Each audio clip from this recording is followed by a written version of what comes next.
Pernah tak kita terfikir, ada satu molekul yang dulu kita cuma dengar dalam kelas biologi, kini berpotensi mengubah sepenuhnya cara kita merawat kanser, diabetes, malah penyakit genetik? Molekul itu ialah mRNA. Dan sekarang, seluruh dunia sedang berlumba-lumba untuk menguasainya. Tapi, ada satu plot twist yang menarik. Amerika Syarikat, negara yang paling banyak melabur dalam teknologi ini, kini dilihat seolah-olah sedang menarik diri perlahan-lahan. Langkah ini mungkin akan melukis semula peta perubatan global.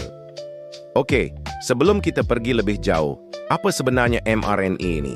Coba bayangkan mRNA sebagai satu message, satu set arahan ringkas yang memberitahu sel dalam badan kita, "Hey, tolong hasilkan protein ini."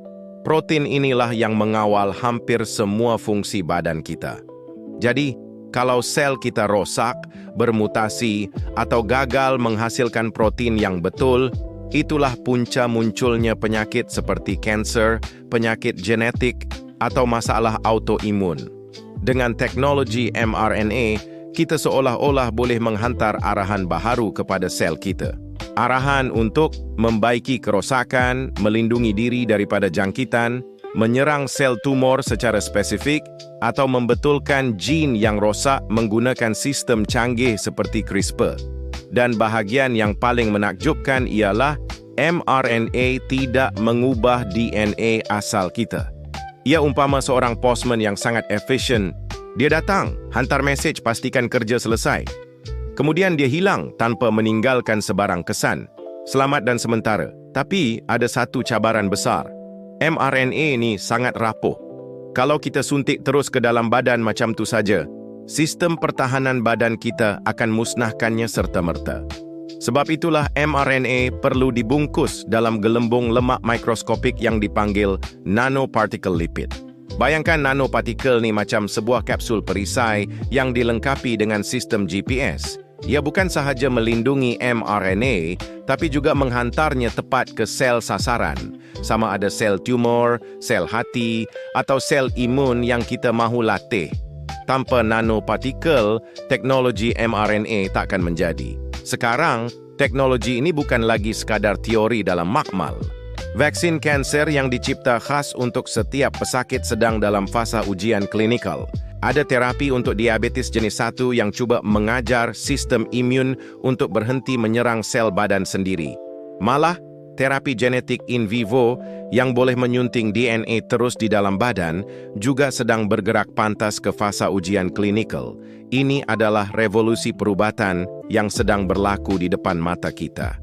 Tetapi, di Amerika Syarikat, senarionya mula berubah.